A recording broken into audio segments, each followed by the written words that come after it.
Hey guys, Well King Kanji here today, and we've got a very special and kind of weird video for you guys discussing the controversial events that took part in episode 33 of Dragon Ball Super.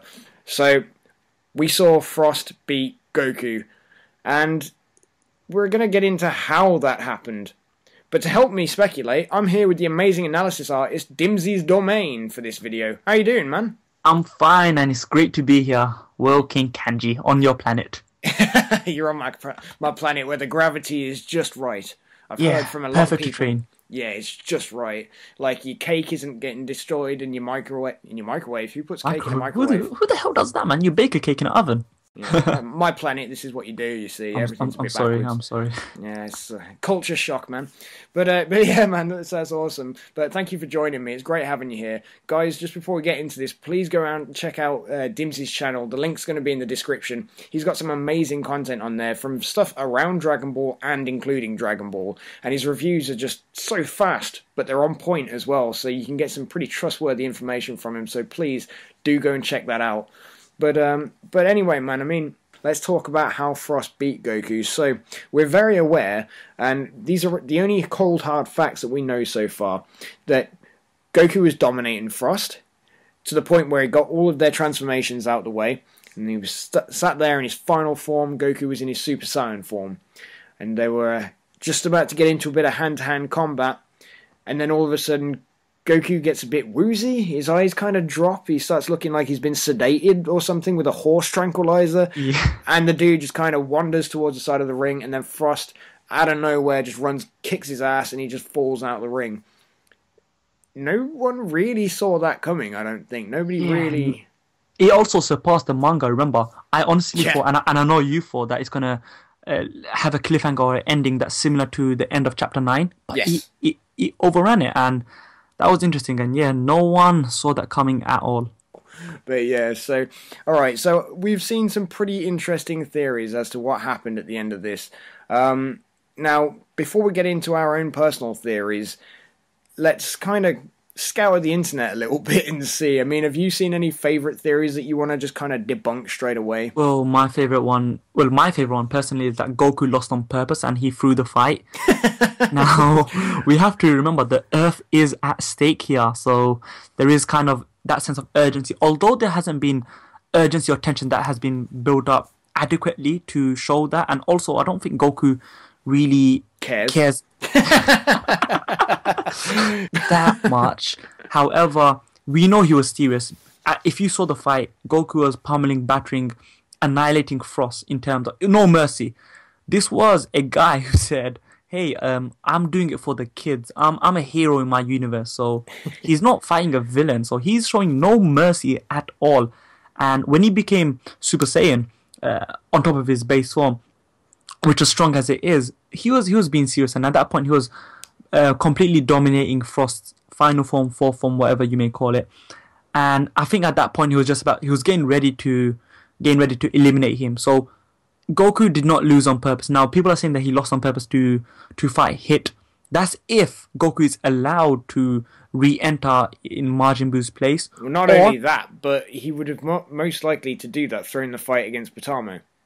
Yeah, why didn't he throw the fight against Potamo? So that doesn't make sense. And yeah, people are saying that it's either he's trying to fight Hit, or he wants to observe Monaka's fight. Because I think we can agree that Frost is significantly weaker than Goku or Vegeta even. Yeah. By the way he got battered. So it's given us an indication that these Universe 6 fighters aren't as strong as we initially thought. Maybe a Hit or Magetta, but then again, he doesn't look serious enough, does he? But, no, he doesn't. And Kaba seemed surprised that Goku transformed at all. So we can, by that logic, assume that Kabe doesn't transform into a Super Saiyan or a legendary Super Saiyan or Super Saiyan Blue in any form. Mm-hmm. Maybe it's just him mastering his ki. I'm not going to debunk that maybe if Kabe doesn't really put up too much of a great fight, that Vegeta might feel like actually trying to get people to give him the God Ritual so that he can get a good fight out of it. I wouldn't put that past Vegeta. That's the thing. Vegeta, I don't think he would do that, because as a calculating individual, he knows the stakes and he appreciates the stakes. That's why he implemented the whole written test rule. So he just wants to beat them, and he is very interested to fight Kabe. And if he's going to get people to give Kabe the God Ritual, wouldn't he want to do that outside the tournament itself? But I don't know, because he might not see him again. No, but the thing, yeah, that's true. He may not see him again, but Vegeta did make his motive clear that he wants to visit Planet Salad. Well, in terms of the theories that we're here to debunk, so yeah, so in that sense, I do think that Goku did not lose on purpose. And another one, which I'll just say before I pass it on to you, is that people are saying that maybe Hit somehow affected him when he opened his eyes. What do you think, Wilkin Kanji? Do you think that opening his eyes is so overpowered that it made Goku become drowsy? It's so funny when you just say it like out loud. I mean, no, I don't. I think that Hit is actually just looking at the fight, and when everyone exclaimed because Goku transformed, it kind of piqued his interest for a second. So what did he do? He opened his eyes. I said to you off this video that I think, to be perfectly honest, if Hit was going to do something like that, why wouldn't he just wait for his own fight against Goku? Agreed. He would just wait until he had, a part in this fight. He's not going to do it to interfere in Frost's. He was less than bothered about the fact that Frost was fighting in the first place, so he's not going to he's not going to do it to make Frost win, so no, I don't think that happened. Why just Goku? Why not wait for and observe every other competitor, such as Vegeta and everyone else? Why would you want to do it straight away on the first competitor? So what other theories are there that you've seen tossed about on the net? Well, this one's my personal favourite, was that Goku was poisoned by the egg that Champa gave him. 3 years ago. Yeah, exactly. So, that's a pretty slow reaction. No, is basically the answer to that. I mean, also because Vegeta ate it as well, so if it was an exact, precise timing activated by that, then Vegeta would have collapsed as well. So, no, I don't really feel the egg had any significance to this outcome of the fight. So, a popular theory that's been put out there is that they're adapting the view that somehow Frost poisoned Goku during the fight, and in that way he incapacitated him, made him drowsy or something like that. And it can be, he has some sort of evidence, and from the episode itself we see certain characteristical marks on Frost. Where was it again? Was it above his wrist? Yeah, they were just above his wrist, just above his hands. And from the actual fight itself, we see when they're fighting, there's a little purple spark. Now, there's a few stills which should be maybe up right now, or I'm sure you could see it throughout the video. Oh, dude, you're thinking I'm going to edit this way more than I'm going to. I'm kidding, I will do it. Well, that's me hoping. But you know what? I'll let you talk about the significance of those frames, and if you believe that it is actually the poisoning itself. Okay. Because and then I'll pass it straight back to you, because I know that there's something you want to throw in there as well.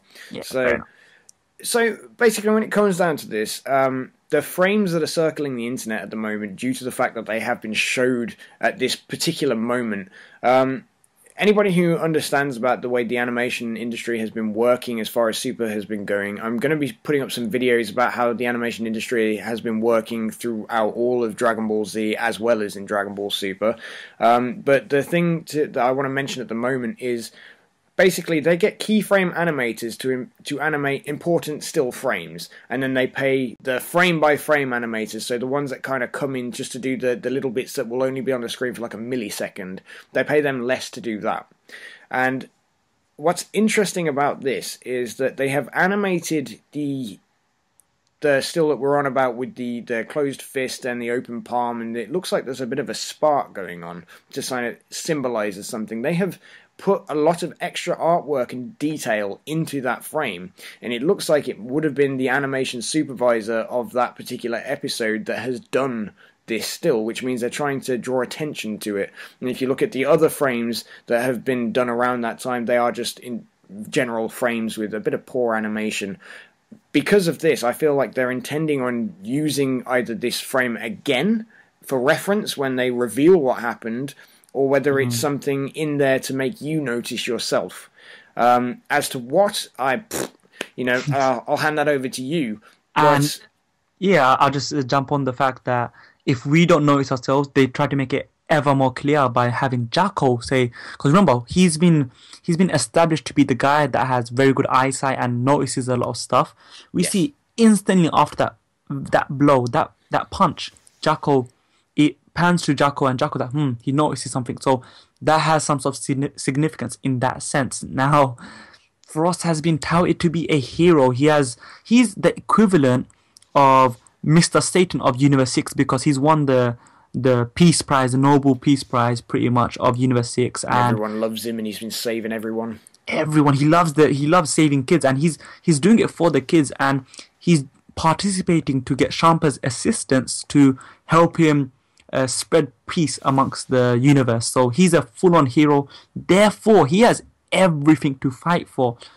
Now, we know that Universe 6 and Universe 7 have counterparts. Now, I got a bit of a theory on this, which I'm not going to dwell on, but I do think that only the special ones have doppelgangers. For example, Whis has a counterpart of Vados, there's Beerus and Champa, and then there's Frieza and Frost. Now, we know that Frieza and King Cold are...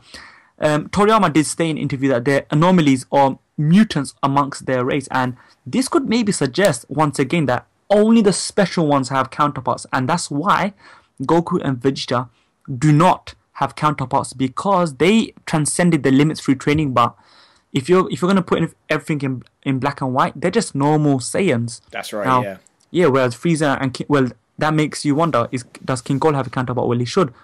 However, one thing that's been similar is that these counterparts so far within Whis, Vados, and Beerus and Champa have similar traits which they share, such as Whis and Vados both share that a similar demeanor in terms of how they act and how their personality is, and Beerus and Champa are they're very petty. They have a very petty nature. Now, what if Frieza and Frost both share the same trait that they would do absolutely anything to win? We know that Frieza was willing to blow up the Earth, kill Krillin in front of Goku again. He wants everything and anything to win. Frost doing this, which if it allegedly is a poisoning technique or some sort of technique which incapacitates the opponent, it is pretty much a dirty technique, which ties into the fact that maybe he shares the same trait with Frieza. And if you want to compare him to like a Universe 6 overpowered version of Mr. Satan, he's willing to do underhanded things for the greater good, and he may tell the public or other people, "Hey, I've won in a noble way," but actually he did it in a bit of a sneaky way, underhanded way. But yeah, that's my thinking. But no, definitely, I think it's a very good theory, and I think, when you break it down as well as you just have done, you can see why I called you the analytic artist at the beginning. Oh, I know, I'm flatter me so much. but no, so it is very much a very good theory. My theory, on the other hand, I'll be able to skip through quite quickly because it's not as in-depth, and to be perfectly honest, when you compare it to the likes of yourselves, it's not quite as... There's not as much going on, because originally when I watched this episode, I didn't notice the spark, I didn't notice the emphasis on the hand-to-hand combat, literally, pun intended, and I had just assumed that it was a telekinetic style move that we had seen similarly that Frieza had done to Krillin, which when you're unsuspecting of what is going to be happening, they have the ability to take control of your body to somewhat degree. We are very aware that whatever happened had much more power, significance over Goku, because Goku completely dominated Frost until then. Yeah. And so whatever happened, Frost, it was like either a technique, it was either telekinetic, or it was either something that was like the poison that we'd been speculating about. See, the thing is, I'm going to, because the poison one is like a more... It's snowballing right now, as in it's getting a lot of momentum in terms of a theory. But I don't think it's poison. I think it's because like you, I didn't notice the holes or the little holes on Frost's wrist as a means to discharge something. I don't think it's some third party liquid. I think it's just Frost manipulating his ki in a sense where he discharges it from those holes. And remember, Frost is touted to be the best hand-to-hand combat fighter in Universe 6. So, if you're going to put something from those holes into Goku, what better way to have pure contact? So Frost can easily do that by having a few punches here and there. And Goku, we know that his problem is that he drops his guards too easily. Whether Yes. he's learnt it, we don't know. But at the same time, it's very easy. Goku is the perfect specimen to dupe with this technique, alleged technique. Yes. So I think somehow Frost inserted his own ki into Goku, and this is assuming that the ki from different species, the ki from different individuals differ in a certain way. I said different a lot of times. No, that's Very all right. weird. It gets the point across. It's very different. Yes, very, very different. But by manifesting Frost's ki into Goku's body, it disrupts Goku's ki flow, and now Goku and Vegeta's whole point is that they need to control the ki flow, and that's how they're going to become stronger, by not letting it leak. If Frost can somehow disrupt that, that will completely debilitate him, and that's where you can mention the fact that when Beerus defeated Piccolo with the chopsticks, he used pressure points. Yeah, the chopsticks. Oh my god! But the whole point of pressure points to incapacitate the opponent. What if this is like some sort of hybrid between a poisoning and some pressure point technique? And Frost, Piccolo beware in the next episode. yeah, but the next episode does look very, very interesting. It does. But that's pretty much, that's my theory, is that Frost discharged his own ki into Goku, disrupted Goku's whole mojo in some sense, whether it's some sort of virus or whatever. Not a heart virus. That's another. That's another thing one that worth people to are saying. debunk. Yes. Yes, definitely. it's not a heart virus because it's a bit weird for it to suddenly happen. Although, if they really did want to write it in, they could easily write it in, can't they? Yeah, I mean, he's already got sick with it once, I suppose, but Out of nowhere. Yeah, I mean, I don't see it. I mean, like, it was a reason to give Trunks a reason to come back, in And the time. spotlight as well. In that series, it was a way to give him a purpose to come back in time, because if it wasn't to save Goku's life, then there would have been no point to travel back in time. So, that was the whole reason that was. Excuse me. I don't think we're going to see it have any relevance in future. Let me post a few questions to you in the sense that if it was Frost's, if somehow Frost is responsible because he had a smirk when Goku went down, but when did Frost actually activate the debilitating the effects, the negative effects that Goku felt? When was it activated? Was it when Frost shook his hand? Was it during his first form when they were fighting, third form, or fourth form? Was it at that exact point where we saw the purple spark? When do you think it activated? Because I think it could be either two things. Frost put in the toxins or whatever, or his own ki into Goku while shaking the hand, and he may have activated it when Jacko noticed, or it could have all happened during the point where we see the purple spark. Well, truth of the matter is, I think it was literally at that particular point. No pun intended again. I think it was literally when he hit his hand. But literally, if we're to sit here and break it down, if the chances are it was... I'm sorry, I'm kind of going off on a tangent a little bit here to go back to what you were saying earlier. If Frost did actually use a dirty, underhanded tactic, and Jacko saw it, Jacko reports it, and then they go back and review the footage, there's a reason to give Goku a second chance later on because of a disqualification. However, is it against the rules to use a third-party substance or Well, they said it followed the same rules as the Tenkaichi Budokais on the Earth, but obviously due to the fact that it's now a survival-based tournament, elimination rather, it's a bit different, I suppose. Either way, I would assume because fusion is banned that using these kind of things would be banned. And then this is where it becomes important, where we distinguish: is it going to be a third-party liquid or some other foreign object or foreign version of his ki going into his body, and is that classed as a weapon or a poison?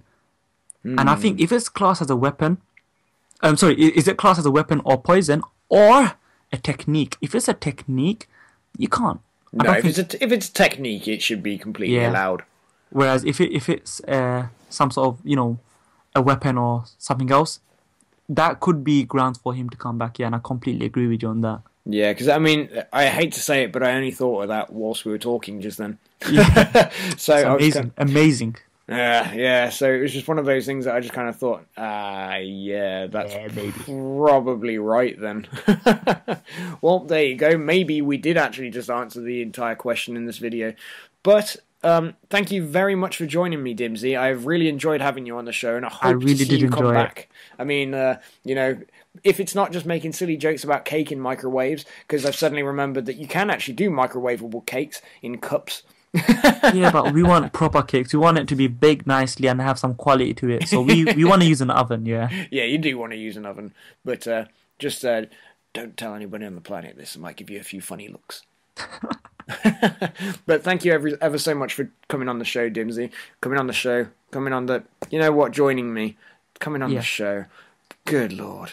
Yes, it is a show, isn't it? You've become quite the host. Quite the host. You know, you have your own planet, you have your own show, you have your own channel. Come on, man. Oh, share some of it, I suppose, eh? All right, man. Well, thank you again. Please, guys, do go and check out Dimzy, and we'll love to have him back in another video. And until then, please remember to leave a like, comment, and subscribe to start training on World King Kanji's planet, and I'll catch you all in the next video. Bye! Bye.